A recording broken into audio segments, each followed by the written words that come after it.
Welcome back with another banger. It's the React Files. Hope you're having a good night. If you haven't already, please take a second just to smash that like, subscribe, ring that notification bell, just to make sure the algorithm knows what's up. So let's get straight to it. So you guys know how we told y'all that this Leviathan, this dragon, is waking up because look at the difference of movements, right? In this picture, his head is straight. In this picture, his head is tilted or to the right a little bit. So I was doing a little bit of research, and it turns out we may be living on multiple fossilized creatures. You know what I'm saying? We already know that these mountains are giant petrified, human beings and whatnot. And I believe this is the fact for this whole planet that we live on. But were you guys aware that America is also known as Turtle Island? As you can see over here, you guys, the shape of the Americas is shaped like a turtle, including Mexico. Mexico would be the tail,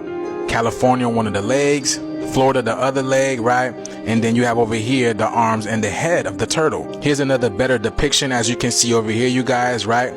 And here's another one over here. Here's another rendition, the satellite view of how North America looks like. So I went back to this and I was like, okay, this is like another head of some other creature. So I did more research and I looked up turtle dragon or dragon turtle. Now, according to Google, this is what a dragon turtle would look like, y'all. What does that remind you guys of? Godzilla, right? Godzilla, Reptar, right? Check this out. Dragon turtles are mythical creatures that combine the body of a dragon with the shell of a turtle. They are distantly related to dragons and have dragon blood. In some mythologies, dragon turtles are considered aquatic creatures and among the most dangerous in existence. Doesn't that sound like Godzilla that they have been promoting, y'all? Doesn't it? Now let's take it to this, because I found something interesting. So here's one head, right? And thanks to another creator, here's the other head of what you call the Leviathan, okay? Right? And here is Turtle Island. You can clearly see it's a turtle. Look at it. Here's the paws, the head, the tail, the leg. Turtle Island, right? Here's the other head of the Leviathan, one head, right? Okay? And here is this over here. Now check this out, y'all. Now I ask you, wouldn't that be considered a dragon turtle? A mythical creature that combines the body of a dragon with a shell of a turtle, which I just showed you guys in that video. Now watch this, because I told you guys numbers do not lie. So we're living on Turtle Island, right? And I just showed y'all dragon turtle. So why does Turtle Island and dragon turtle give you the same numbers almost in every cipher? Even this one over here, 7 plus 4 gives you 11 and 5 plus 6 gives you 11. But look at this, you guys, all across the board. Can y'all see that? So I ask you again, are we really living on these fossilized creatures? These ancient beings? And did you guys know turtles predate dinosaurs, right? And they say that dinosaurs are the most prehistoric things? Or that's what they want us to believe. So yes, indeed, you guys, I believe we're literally living on a dragon and a turtle. Or a two-headed dragon and a turtle, which would be the three-headed beast, right? The three-headed dragon, because a turtle is classified as a dragon, y'all. Did you guys know that? Right? I mean, look at Godzilla. Bro, are y'all kidding me? What do you guys think? Please let me know what you guys think in this comment, y'all. We're gonna be breaking down this thing one way or another, y'all, in multiple facets, y'all, okay? Because this is our world. We need to figure out what type of world we live in, since they're not going to tell us. I mean, the information's out there, but they've hidden it so well because they don't want us to know. Could this be the reason why, they hide the number 13 from us? Because 13 is associated with the turtle. You know what I'm saying? There's 13 months in the calendar. Supposed to be 13 months and 28 days in the calendar, which is 360 days of the year. And then 3 plus 6 gives you 9, 3, the 6, and the 9. What Nikola Tesla was talking about, y'all. All is this food for thought. I just want to know your opinion on this, you guys. But again, all of our history has been a lie. We have to figure it out. And we're doing this step by step. So let me know what you guys think about this video. This video is strictly for entertainment purposes only. I am only raising awareness to interesting situations during these interesting times. Please like, comment, and share this video. Thank you for tuning to my frequency. We're in this shift, y'all. Let's get it. Peace in. That's crazy. If we are, that means the Leviathan could be a three-headed monster. I don't know. I didn't even know there was dragon turtles in mythology. Could you imagine? Discovered during excavations at Tel Hazor in 2022, this small yet significant artifact a 2,800-year-old stone seal, gives us profound insights into the evolution of myths and symbols shared across cultures. Measuring just 1.5 inches in length, the artifact depicts a scene of combat. A heroic figure brandishing a spear locked in battle with a seven-headed serpent, surrounded by symbolic elements including a griffin, scarab, and monkeys. The idea of a hero confronting a seven-headed serpent predates the artifact itself by centuries, originating around 2500 BC in Mesopotamia. This migrated through ancient Syria and Phoenicia, even finding its way into the Hebrew Bible, where it symbolizes cosmic battles between divine forces. In Babylonian mythology, Tiamat is often depicted as a seven-headed dragon or serpent. She represents chaos, and her battle with the god Marduk is a central mythological story in the Enuma Elish epic. The Anunnaki themselves originally came as a group of 7 great gods. In Hindu texts, Shesha is depicted with 7 heads. As the serpent king, he provides a bed for the god Vishnu. Shesha's multiple heads symbolize infinity and eternal existence, holding up the universe on his hoods. Buddhist mythology tells of the serpent king Mukalinda, often depicted with 7 heads, sheltering the Buddha from a storm while he meditated under the Bodhi tree. In the Book of Revelation in the New Testament, a dragon with 7 heads and 10 horns is described. It plays a significant role in the apocalyptic visions described in Revelation 12:3-4. In certain Southeast Asian traditions, the Naga is depicted as a 7-headed serpent. The 7-headed Naga can be seen in temple architecture and religious iconography. In Filipino mythology, Bakunawa is often depicted as a dragon with 7 heads. It is believed to cause eclipses by attempting to swallow the moon.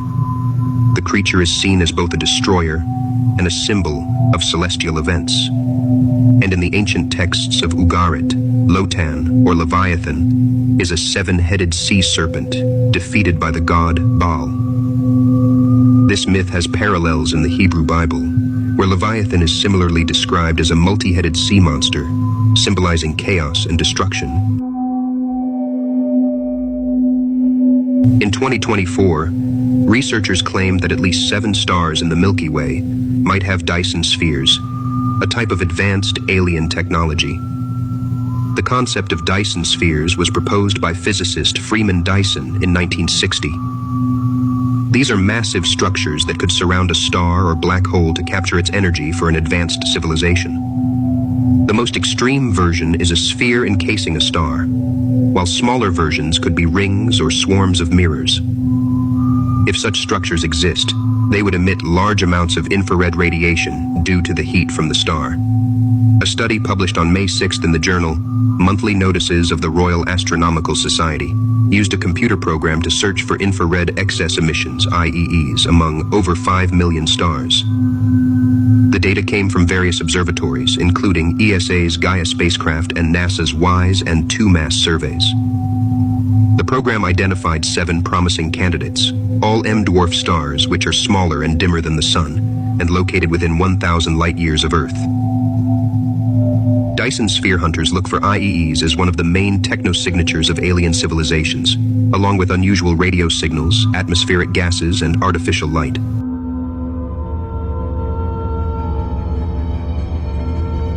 Could these 7 stellar megastructures be the modern-day counterparts to the 7-headed serpent? And what about the 7 sisters of the Pleiades, venerated in myths and linked to the mysterious Anunnaki, the supposed extraterrestrial architects of human civilization? This astonishing alignment raises the possibility that these celestial patterns are not mere coincidence, but part of an interconnected tapestry woven by advanced alien civilizations. Are we on the brink of uncovering a hidden truth about our place in the universe that could redefine humanity's role in the cosmic order? Yeah, 2022. It's only 2 years ago. So it's definitely a recent discovery.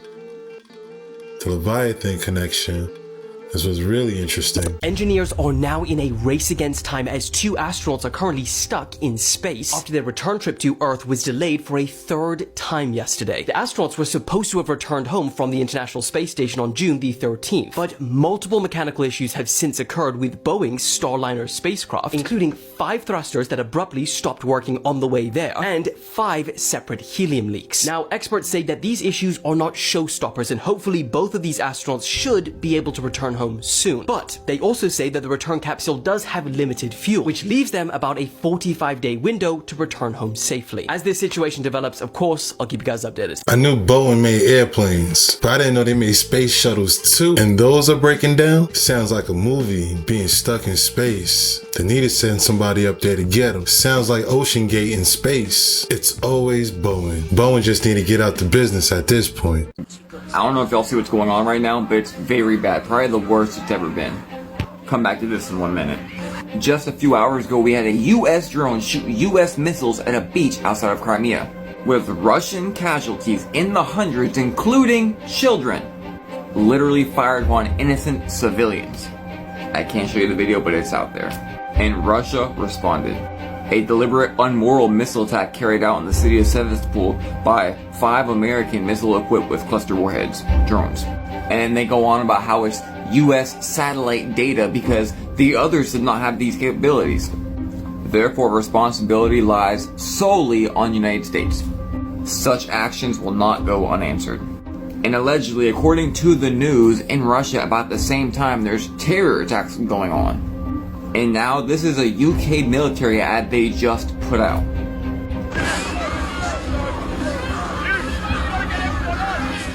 What's your gut saying? Do nothing.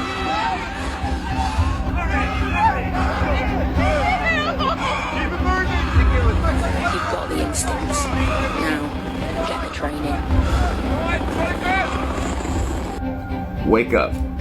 That's definitely not a good look. Shout out to Inspired by the King. It's Christmas Day, and this guy is chilling at his house with his girlfriend. But then they hear a knock at the door, and when the guy goes to open it, boom! Standing there is 2 goons, and they got pew-pews. So the guy immediately slams the door closed, but he can't shut it fast enough, and the goons force the door open. And one of them manages to stick his arm through, and he shoots the guy right in the head. And he falls back, and then the goon aims his pew-pew, and he shoots him in the head a second time. Then the goon goes over to the living room, and he sees the girlfriend on the couch, and he points his pew-pew at her, and he fires, and he unalives her. Then they rob the place, taking whatever they want, and they leave. Now the guy, his name's Ryan, and the girlfriend, her name's Heather. And while Heather unfortunately doesn't survive being shot in the head, somehow Ryan does. And he's lying there and he's in pain and there are bullet fragments in his head and he doesn't know it yet, but he has a severe brain injury. In fact, his injury's so severe, he kind of doesn't know what's going on. He doesn't know how to call for help. It seems like he doesn't even understand that he needs help. Meanwhile, on the other side of town, these two, Ryan's mom and Ryan's dad, they're chilling at home wondering when Ryan and Heather are gonna show up. Because it's Christmas Day and they're late for dinner. And of course, they're nowhere to be found. So Ryan's dad calls him, but no answer. And then they call several more times throughout the day, but still, no answer. And once they realize that Ryan and Heather have completely ghosted them over the dinner, Ryan's parents get worried. So they go over to his house and they knock on the door, but no one answers. So they call police to come and do a welfare check. And then 4 hours later, police show up. And they're knocking and they're looking through the windows and they're trying to get into the house through the back door. And then suddenly, bam, the back door opens. And it's Ryan. Just standing there with a busted up black eye. And he looks all confused, like he has no idea what's going on. So police, they go inside, and there, on the couch, they see Heather's lifeless body. Now, as we saw, Ryan, he was shot in the head twice. One bullet grazed the side of his skull, and the other went through his nose, and the fragments went into his eye region. So his most visible injury looks like a massive black eye. So police, they take a look at him, and they think not that he needs immediate medical attention for his brain injury, but that he's the one who unalived Heather. So bam, they arrest him, and they stick him in the back of a patrol car where he waits for 4 hours before finally they take him to the station, and there they start grilling him. Like, what happened at your house? Why did you unalive your girlfriend? And poor Ryan, he can't really tell them what happened because, you know, brain damage. And like when they ask him the very basic question, where do you know Heather from? He answers and says shit that just doesn't make sense. She used to be in my book named with business name. So then they ask him like what happened to his face, and he's like, I don't know. And then he starts saying he thinks it was Heather who hurt him. But like he can't even remember her name. Like he really is all over the place. But then he starts trying his best to explain that it was actually some goons who broke into his house. But he's still just not making sense. They put me in sleeping hold, and like they put me in sleeping hold with the arrows and shit. They put you in a sleeping hold? Yeah. What is that? I don't know. I really don't. But then finally, something in him clicks, and he starts talking a little more coherently and making more sense. And he tells police that he had been shot. And of course, police don't believe him. They shot you with a revolver in your eye. Yeah. Is it a BB gun? No, it was a real gun, man. If they shot you in the eye with a revolver, you wouldn't be talking to me right now. Not to mention, they don't seem even slightly concerned about Ryan's injury or about getting him to a hospital. They are still convinced that he's lying and that he's the one who unalived Heather. And they are going to try their best to pressure him until he admits it. Ryan, you need to start telling me the truth. Your story doesn't make sense. I'm trying, man. I don't know. Just ask me anything and I'll tell you the truth. And then finally, after almost an hour of Ryan trying his best to explain it to the detective takes a closer look at the wounds on his face, and he realizes how badly hurt he is. Let me see your nose. Bring your face closer. I got the fire department coming to take a look at her. They're going to probably take you to the hospital. You taking me to the hospital? Yeah, we're going to take you to the hospital. So, after being in police custody for 6 hours, they finally come to their senses and they rush Ryan to the hospital. And immediately, doctors see his wounds and they see that he's been shot in the face. And most importantly, they see that his wounds have an infection. An infection that actually could have been avoided if he had gotten care sooner. So, they perform brain surgery on Ryan. And he stays in the hospital for 35 days recovering. But unfortunately, it turns out he has life-changing injuries. And he loses his left eye permanently, and part of his brain has to be removed. And he regularly starts having seizures. So Ryan's parents, they get a lawyer and they sue the Phoenix Police Department for failing to get their son medical treatment in time. But unfortunately for them, the case is eventually thrown out due to lack of evidence. Which is weird because, like, we have the video. Anyway, the good news is that the goons who shot Ryan and Heather are both eventually caught. And bam, they get arrested. Here's one of their mugshots, and here's the other. And they're both eventually sentenced to life in prison without parole. Then, about 10 years after all this happened, Ryan, unfortunately, has his last seizure, and he passes away. It's a sad one. Shout out to Phoenix, Arizona. Shout outs to Phoenix and the real Ray William. That was a chilling story. I was getting goosebumps. That's crazy. They got the video of the interrogation. Rest in peace. Oh man, horrible story. This one was horrible. Boy, and of all days, it happened on Christmas. It's crazy.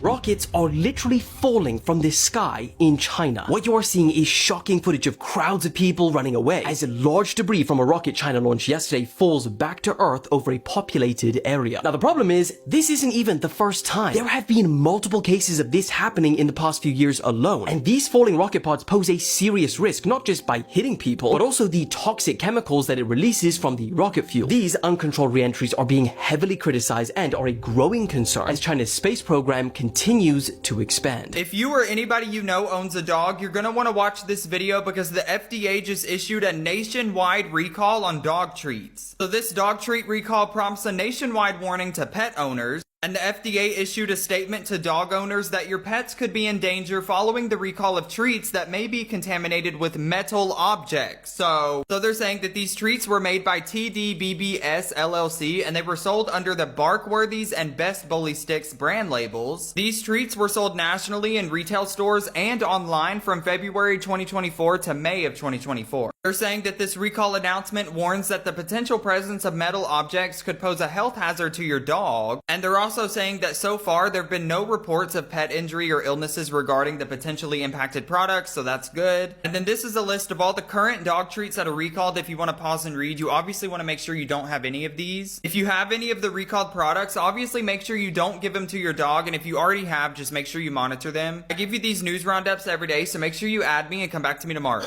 Shout outs to Nick Jackson. Now that's valuable info right there. I have 2 dogs myself, so I gotta check this list, make sure none of their treats are on it. I suggest you do the same for my dog owners and lovers. For sure. Gotta keep our pets safe, y'all. They recalling everything. In 1992, to shoot a Hollywood movie, 3 people decided to fly near a boiling volcano to shoot a volcanic explosion scene. The crew consisted of the director, cameraman, and the technician. When they were just above the volcano due to the extreme heat, the helicopter stopped functioning and crashed 150 feet below under the crater's rim.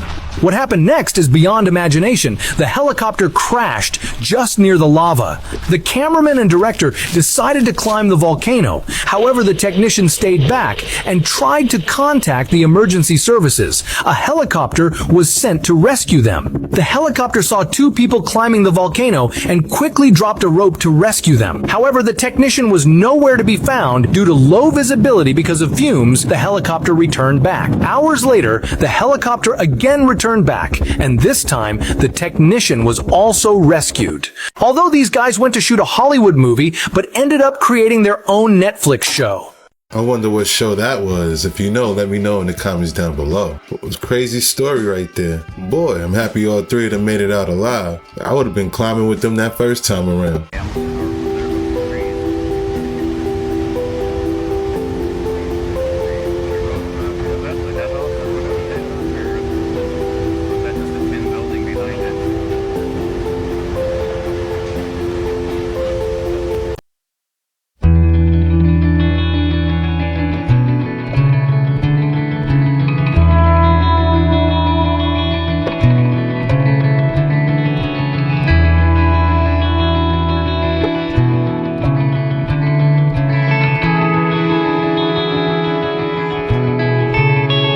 That is devastating. Shout out to Minnesota. Dan was 114 years old.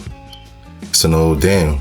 I wish them the best. I got the funniest email. Some lady at a social media marketing agency messaged me saying that they've seen my work on TikTok and they want to help me work with L'Oreal's exclusive fragrance division. And they even offered to send me free product as payment for videos. And it gave me a great idea. Maybe we should make a video about L'Oreal. Except you know what?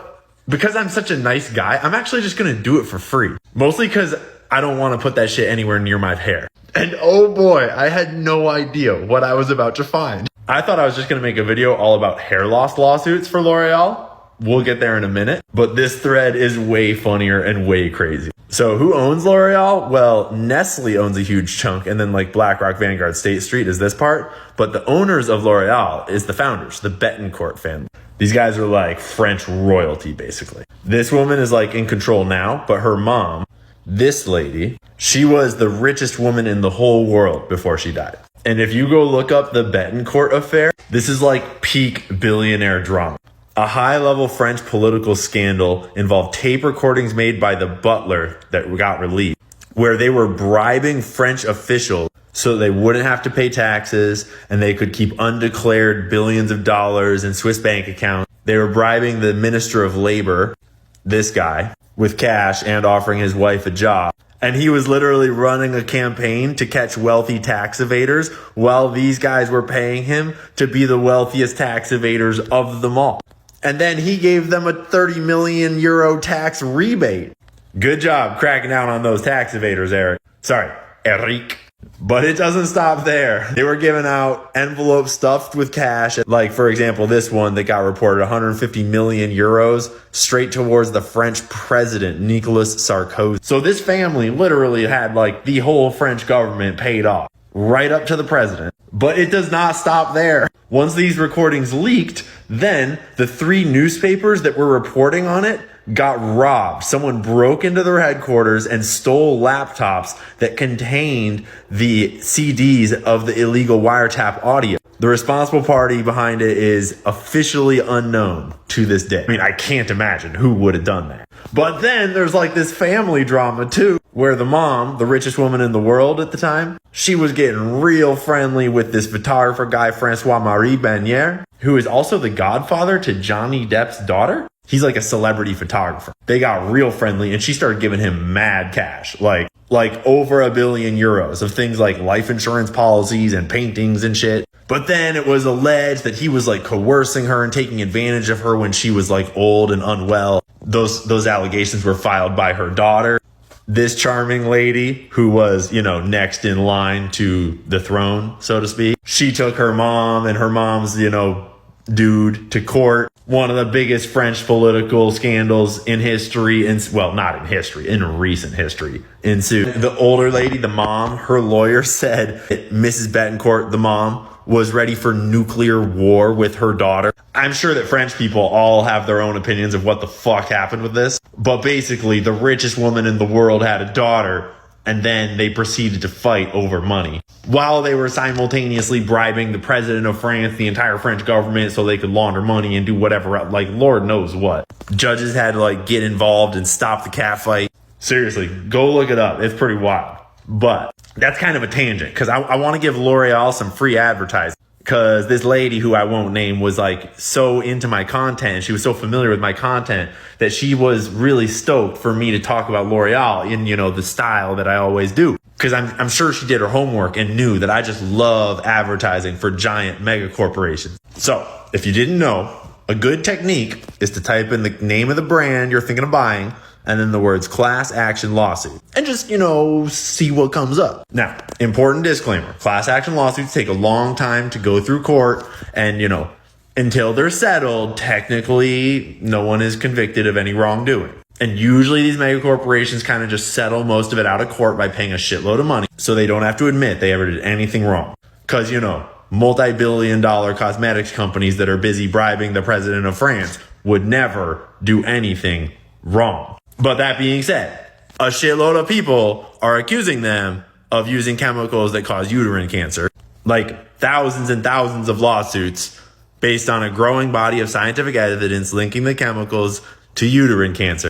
The part of your body that makes babies, a pretty important part. But they're also getting class action lawsuits for benzene contamination, which we've been over before. My favorite one of all, though, is from back in 2016 when these hair relaxers that they were marketing to black women that promised fuller, silkier hair actually caused their hair to fucking fall out. Injuries including hair loss and breakage, as well as scalp irritation, blisters, and burn. Nice. And to be fair, it's not just L'Oreal that's fucking this shit up. It's every big corporation, they all do this shit. And level 1 answer is because it's cheaper and they're careless. But if you really smoke that conspiracy tinfoil, you might wonder is it actually cheap?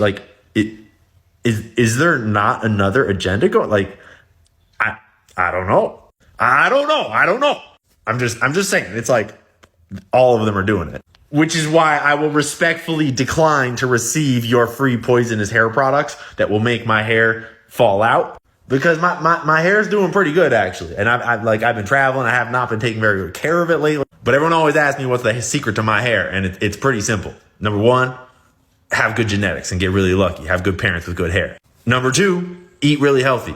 Obviously, you are what you eat. And your hair is made out of all the stuff that you ate. And number 3, the answer you actually wanted, is buy some shampoo and some conditioner from a family founder-owned business. From a female founder-owned business. Someone who cares about your hair. Someone who is not bribing the president of France with envelopes full of billions of euros. Or, whatever it was. You see what I'm saying? Here, I'll show you. I've shown you before. I'll show you again. I actually don't have the shampoo with me right now because I just got back from traveling and I'm like leaving tomorrow again. But Gallagher's is what I'm on right now because they're on TikTok Shop and because they hooked me up and they're dope and they're natural. Found her up. If I can find their TikTok Shop link, I'll put it right there for the TikTokers. But you can use anyone. I mean, I literally have like a whole spreadsheet that I made just for you. It's on my website, cancelthisclothingcompany.com. You go to the tab that says resources right there. And then there's all these spreadsheets there. And if you want to skip straight to the good guys, you go to founder and family owned master sheet and you scroll down on it and you get to the hair care and shampoo section and you got all your options. Special shout out to Fairy Tales. They were my very first brand collaboration. Risa Barash, badass. Another shout out to Mane and Tail. They're hilarious. Go check out their TikTok account. Not just for horses. It's for people too. It's cool though. Over the year, we've gotten to know a lot of these companies and they're like, they all got their own style. They got their own people in charge. They got their own vibe. Go get to know them. They're tight. I'm pretty sure these are all linked to their websites too. So anyways, L'Oreal, you're welcome. You don't need to pay me. You don't need to send me anything. I just wanted to do a little service, act of kindness for my buddies over at L'Oreal. So glad that these people at this nice marketing agency could reach out to me and get me involved in their ad campaign. I'm just really glad they're a fan of the kind of content that I make because it's so great to just make this kind of content to help out these big corporations. If you're a mega corporation, hit me up. I would love to work together. I can make this stuff for free all day. It's no problem. You don't even need to send me any product. Nah, but for real, small family and founder owned businesses, like, I got you. I would never do this to you because you're the shit. Just don't pass envelopes of cash to the president of France. And I think we're pretty much straight. But anyways, I gotta go. I gotta drive down California. I'm going to VidCon. If you're going to VidCon, if you're in the LA area, come say what's up. I got like 24 hours of driving ahead of me tomorrow. And my hair is greasy. I gotta go wash it. Now that was an eye opener. Shout outs to Cancel This Clothing Company. Man. And shout outs to the family owned businesses. But yeah, it's important what you put in your hair for real. It was obvious that they wasn't in fact familiar with his content. They about to get familiar. Go. Ain't got nothing for you, buddy. Mike can't. Right here. Oh, look, he's drooling. He's all about this gumbo. A little spicy for him. Sorry, man. I got nothing. Oh, hey, spill that. Hey, no. Oh. Are you okay? You okay? Ooh. Did he get you? Now that was scary. Luckily, she was able to make it back inside and the bear ran off. That poor girl. They're currently stranded in space on Boeing's Starliner. Butch Wilmore and Suni Williams were originally scheduled. 2 astronauts are currently stranded in space on Boeing's Starliner. Butch Wilmore and Suni Williams were originally scheduled to return to Earth on June 13th after a week on the ISS, but their stay has been extended for a third time due to numerous issues with the Boeing spacecraft. Teams on the ground are now racing to assess the Starliner's status, and NASA are hoping the pair will return to Earth in 2 days. The astronauts stuck in space will be there indefinitely, according to NASA sources. So for those who don't know, the Boeing Starliner, which was delayed numerous times, took flight and docked at the International Space Station. They were only supposed to spend a little bit of time there, and then the 2 astronauts, a male and a female, were supposed to come home. This indefinite delay is due to the constant helium leaks and also the issue with the thrusters, meaning that if they were to undock from the ISS with those 2 astronauts on board and they had a complete helium leak and a failure of the thrusters, they would be lost in space, and we don't have the space shuttle to go rescue them anymore. So it will remain docked there. They are studying the helium leaks. They're trying to figure out what they need to do to patch those leaks, try to regenerate what they can, and pull an Apollo 13 off if they have enough to get them back to Earth. This just comes, though, as Boeing has consistently had issues with aircraft, and for those who don't know, Boeing and Lockheed Martin also are in a joint ventureship with the United Launch Alliance, the UOA, which is why they were able to send this piece of crap up to begin with.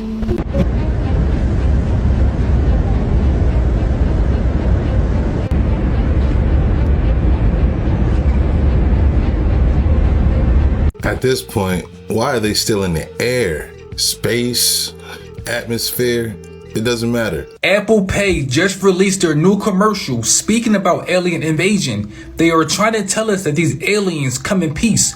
Should we believe this? I want to remind people that this is the year we will make first contact, and they will keep giving us hints like this. But so many people don't take this kind of stuff serious. They believe it's just a regular commercial.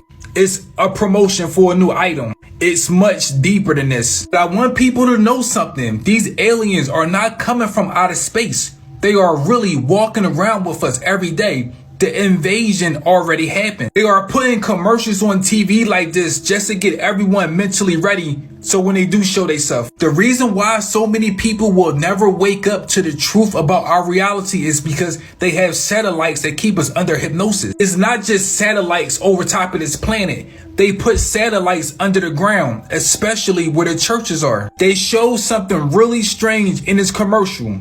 They had a bunch of people in the supermarkets panicking, buying food, water, toilet paper. But when the aliens came here, they said, "We come in peace." And once the aliens said, "We come in peace," all the people believed them. Really? Our original reality is supposed to be 7.83 hertz. When these aliens came here, they changed our hertz. They changed our frequencies and our vibrations. They lowered it. So we are so low. We are mentally in quarantine that separated us from the entire universe. Our reality works like cable TV. You might have 100 different channels on your cable network, but you can only watch one channel at a time. But while you are watching that one channel, the other 99 channels is still taking place in the background. We are just not tuned in. This is our reality. We are disconnected from every other reality. So when they say they come in peace, don't believe it. They come in peace, y'all. Shout out to Organic Like Us. That's crazy. This is the first time I'm hearing about the commercial. I wonder if we'll be able to do business with the aliens if they come, if it's true, with Apple Pay as well, you know? I think if the aliens are talking about money, a lot of people would be more laid back about the situation. The Cheetos are tainted. I know it's not relevant to the page, it's just a friendly PSA. If y'all know who this is, please tag him below. He has ruined so many foods for me. There's no reason a fried food or whatever, a baked, should have living organisms in it.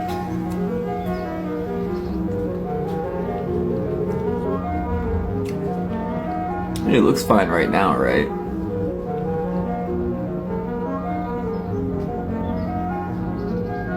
Now.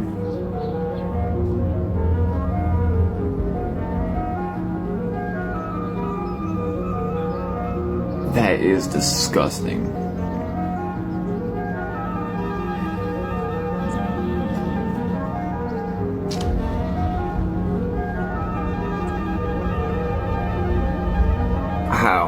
How? My question is, have they always been there, or is this something new?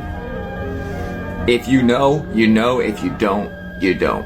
Man, I don't know. That was more than tainted. Just break it open, you can see stuff moving. Unfortunately, it's not just the Cheetos. So this man, he loves this woman so much that he gets mad and he ends up blinding her. Now his name's Bert, and Bert's a lawyer. He's also kind of a weird guy. But one day, Bert meets this woman, Linda. And Bert thinks Linda is fine, and he wants to be with her real bad. So he tries everything he can to win her over. He takes her out on expensive dates, he buys her gifts, he parks outside her house every morning so he can give her a ride to work. And lucky for him, it kind of works. She eventually gives in, and she agrees to date him, and they end up in a relationship. But that's when things go horribly wrong, because they date for about a year, and then one night, during one of their dates, he drops a bomb on her. Bert is actually already married. Like, he's already got a wife and kid. And this news devastates Linda. Like, she's real pissed off. But he tells her, no, look, it's fine. I'm actually in the process of getting a divorce. But still, Linda doesn't like this at all. So then Bert tries everything he can to win her back. He even shows up one day and shows her divorce papers. But when she investigates, those divorce papers turn out to be fake. So Linda, she says, "F all this," and she drops Bert for good. She is done with him. And shortly after that, she composes herself and she moves on with her life. And she meets this guy, Larry. And she and Larry, they start dating, and Larry's a nice guy. And then after a few months, they get engaged. And then Bert, he hears about this engagement, and he is not taking it well. He's angry, and he starts flipping out, and he decides he is not gonna give up. And he becomes obsessed with getting Linda back. He's calling her all the time and sending her letters and flowers and gifts. He even starts contacting her friends, asking them to deliver messages to her. But unfortunately for him, none of that works. So he tries the only other thing he can think of. He starts threatening her. He starts throwing rocks at her window all the time, trying to intimidate her, telling her he'll have people come and unalive her. And as you can imagine, none of that works in terms of winning Linda back. She's still not with Bert. She's not gonna get with Bert. She's still engaged to Larry. And so finally, after all that, Bert just loses it. He's gonna make sure that if he can't have Linda, no one else is going to want her. So he goes and he hires 3 goons to disfigure her. And so one morning, it's a normal day and she's at her house. And the doorbell rings, so she goes to answer it. And there's 3 men standing there, and they act like they have a delivery for her. But one of them has a jar in his hand, and then boom, he throws a liquid in her face, and she screams, cause this liquid, it immediately starts to burn. So, what is in that liquid?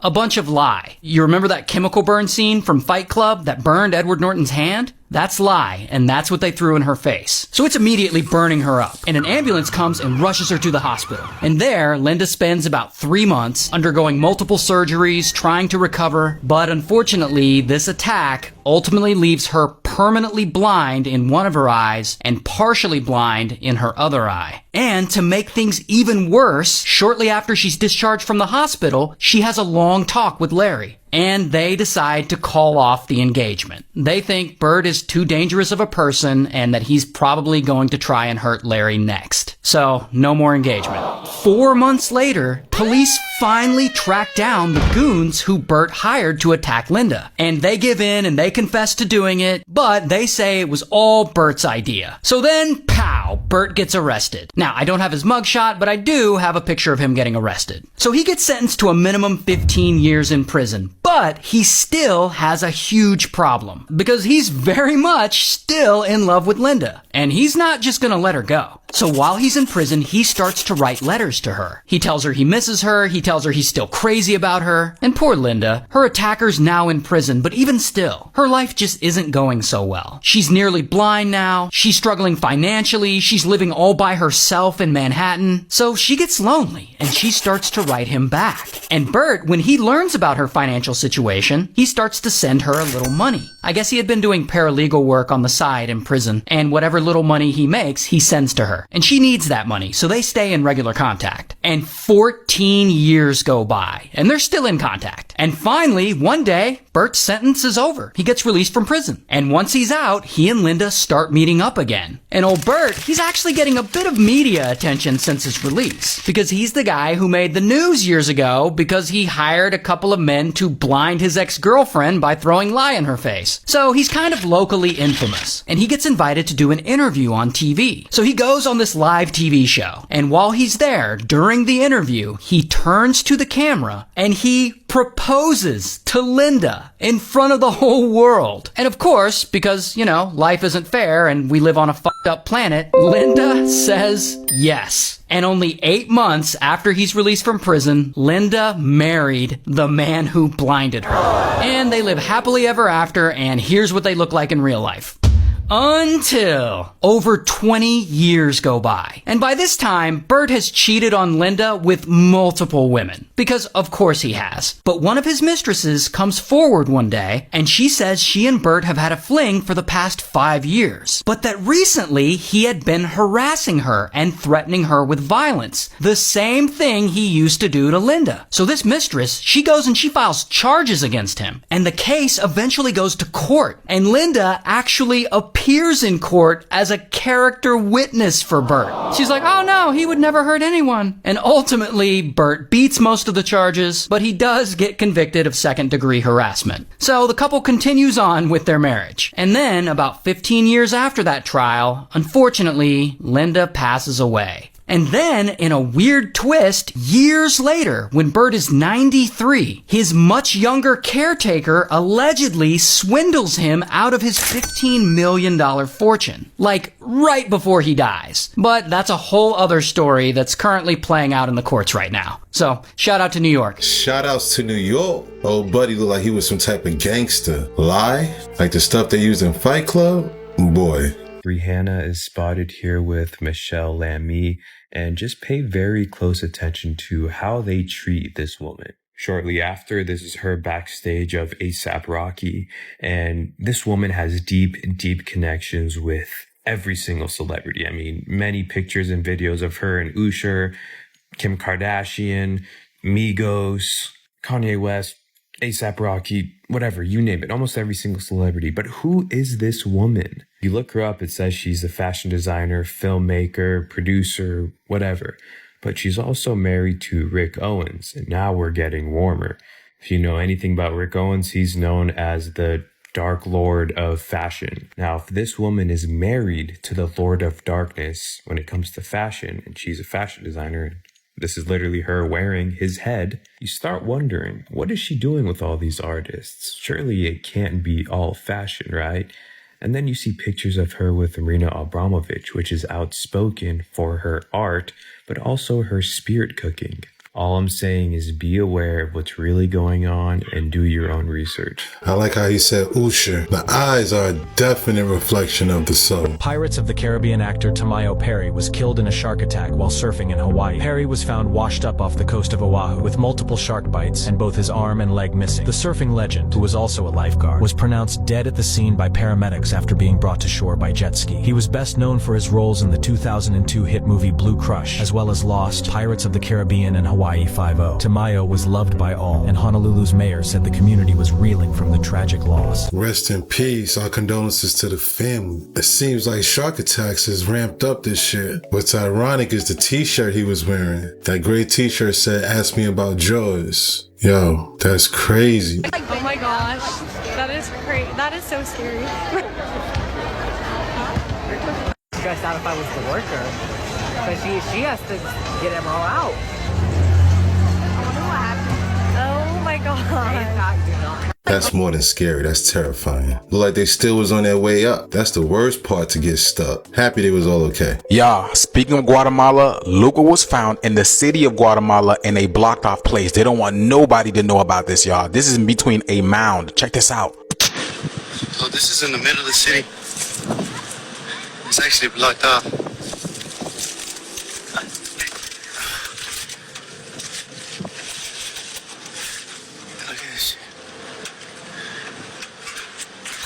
Look at this.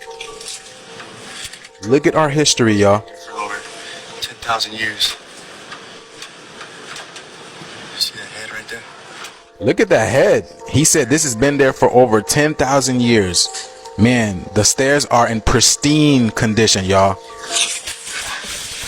You're supposed to be over here. You heard them? They're not even supposed to be there. Look at this. That is a head, y'all, right? But yeah, y'all see that? Literally docked off in the cut. They put a roof over it and they put barbed wire fence to keep people out of this area. See? They are hiding our history from us, y'all. But again, Age of Aquarius is making everything come to the light. All the truths are coming to the surface, y'all. And with them going underground in these bunkers, the plan is going to be ours again to basically go through and explore it. Find the truths, find the hidden gems. But let me know what you guys think about this video. This video is strictly for entertainment purposes only. I am only raising awareness to interesting situations during these interesting times. Like, comment, and share for more videos like this. Thank you for tuning to my frequency. Let's get this shift. Peace in. Wow, those are most likely the Mayan ruins. But could you imagine having an archaeological site in the middle of your community that's barbed wired and taped off? That's crazy. This is the greatest unsolved mystery in the FBI's history. On November 24th, 1971, Dan Cooper was riding in the back of a plane. He called a stewardess over and showed her a briefcase containing a bomb. His demands were very simple. He wanted $200,000 and 4 pairs parachutes. After landing in Seattle, Cooper exchanged the 36 passengers for the money and parachutes with the authorities. He then ordered the pilots to fly to Reno, Nevada during this flight. Cooper told the crew to go into the cockpit, and then he locked the cockpit door from outside. After they landed in Reno, Cooper and the bomb were nowhere to be found, and the stairway was left extended. Because at some point between Seattle and Reno, Dan Cooper jumped from the plane into the dark of night, taking the $200,000 and parachute with him. Over the years, many researches were conducted to find Dan Cooper and where he landed, but the case of Dan Cooper remains unsolved till date. Boy, they had a lot going on in the 70s. Dan Cooper, I wonder if he made it alive. Parachuting in the dark. You never know. There could be a briefcase out there with $100,000 in it. Who you telling? And it's crazy because I done dodged death so many times. Sometimes I just be like, this is just the way I live. I don't know. I just see death so much. Let me tell you, man. I've had so many rappers that I've interviewed die violently. Yeah. Or rappers that I was on the phone with the day before and they get killed. Me and Pop Smoke were on the phone 2 days before he died, planning our interview the next week. Me and G Money from Baton Rouge had an interview planned, and then he gets killed. I interviewed Chinks Drugs, who got killed. I've interviewed Mo3, who got killed. Me and King Von's manager were in the process of scheduling an interview with him. He gets murdered. It's depressing. It's sad. Lil Durk, two members from OTF get killed, and then his brother just gets killed, D-Thing. And me and D-Thing weren't close, but I remember maybe about 5 years ago, we were on the phone with each other, kind of on a regular basis, just talking about, shit around Dirk. Rest in peace, Julio Fulio. My condolences to the family. It's crazy. You look back, listen to what he said, and then to hear Vlad say what he said, you can tell this man was in a dark place. Okay, let's be so for real right now. There is no coincidence he drops this song on the day of him dying. Yesterday was a Sunday. We do not drop music on Sundays. And he dropped the song at 6. If you don't know, Julio Fulio is from 6th Street. He literally has a tattoo of a 6 on his throat. Now listen, this might be like a conspiracy theory or some shit like that. Or maybe I'm looking too deep into it. But who do you know drops a song at 6 p.m. on a Sunday? And then he dropped a song the same day as his biggest op dies. And in said song, he said, well, I forgot the lyric, but he said, go do it. Like I said, I might be reaching. Listen, this might be I might be reaching. But I'm peeping though too. Because I truly believe Young and Ace knew what he was doing. Especially with the timing of Julio Fulio dying and then dropping the song at 6. Like, some things are way deeper than what they are. But like I said, I might be reaching. I might be doing too much. Now to breaking news, 9 people, including 7 police officers, were killed in what appears to be a coordinated attacks by gunmen in Russia. Let's bring in ABC's Patrick Reevell in London tonight. Patrick, what can you tell us? Hi, Lindsay. Yeah, this was a serious coordinated terror attack in Dagestan in southern Russia. Multiple heavily armed gunmen appear to have simultaneously attacked 2 churches and 2 synagogues in the regional capital, Makhachkala, and in another city, Derbent. Videos show street battles between the gunmen and police. A synagogue also in flames. Authorities say at least 9 people were killed, 7 of them police officers, as well as an Orthodox priest, and another dozen police officers also injured. Now, police say they have now killed at least 6 attackers, and that just in a little while their main operation is now over. Dagestan has long suffered from an extreme Islamist insurgency, but this is one of the biggest attacks in years, and it will be raising questions whether Russia's security forces are overstretched by the war in Ukraine. Lindsay. Patrick, thank you. And that's a wrap. Hope you enjoyed tonight's rabbit hole. If you haven't already, please take a second just to smash that like, subscribe, ring that notification bell, just to make sure the algorithm knows what's up. So what we gonna do, y'all? That's right. Run these numbers up. Thanks again. Until next time.